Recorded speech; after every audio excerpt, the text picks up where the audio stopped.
Everyone. So, Marriagetoxin episode 4 titled The Sound Master takes a slightly slower approach compared to earlier episode, but still delivers a strong mix of emotional depth, quirky humor, and intriguing setup for what's coming next. The episode opens with Hikaru attending a college drinking party alongside his new client, Shiroi Yurishino. Shiroi is a painfully shy first year student, clearly out of her element, trying to introduce herself and make friends, but struggling at every step. It's awkward, it's uncomfortable, and honestly very relatable. You can immediately feel how difficult social interaction is for her. We then rewind a bit to understand how Hiraku and Kinosaki got involved. After her father's death, Shiroi inherited his company, but her aunt, who believes it should belong to her, has hired an assassin to eliminate Shiroi. To keep her safe, her uncle brings in Hikaru and Kinosaki as bodyguards, even enrolling her in college to maintain some sense of normalcy. Back at the party, things take a bizarre turn when Hikaru tries to help Shiroi by performing a ridiculous party trick, re-irrigating alcohol into a solid form. It's as gross as it sounds, and it completely fails to impress anyone. Moments like this really highlight the show's offbeat humor.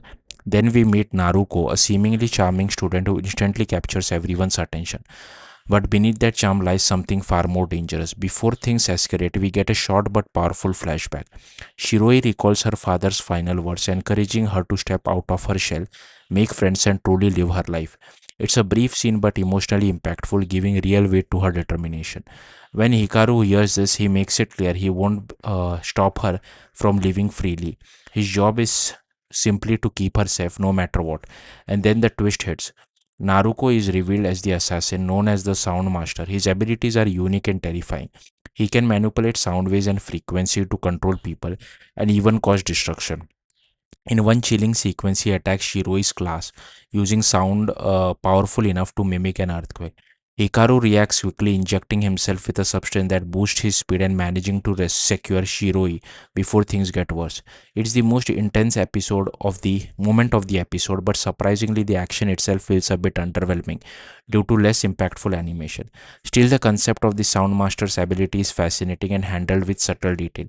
Despite the danger, Shiroi refuses to back down. She decides to join a campaigning trip with her classmates, determined to keep trying. At the scam side, the tone shifts again into something much lighter. Hikaru goes all out with over the top cooking theories, while Shiroi, inspired by his earlier antics, dresses up like a magical girl and performs foot tricks. It's ridiculous, but it works. For the first time, she actually connects with others. These goofy, competitive moments between characters add a lot of charm and keep the episode entertaining, even when the plot slows down. As night falls, a student shares a creepy ghost story about a deity called Lord Chalandni, a legend involving sacrifice and abandoned villages. It adds an airy layer to the episode, even if Hikaru brushes it off. Meanwhile, Naruko is already preparing his next move. Overall, episode 4 feels less like a climax and more like a setup. The pacing is slower and the action doesn't quite hit as hard, but the character work, emotional beats, and unique villain concept keep things engaging. It's clear that something much bigger is on the horizon, and the episode is just laying the groundwork. Thank you for watching. Bye.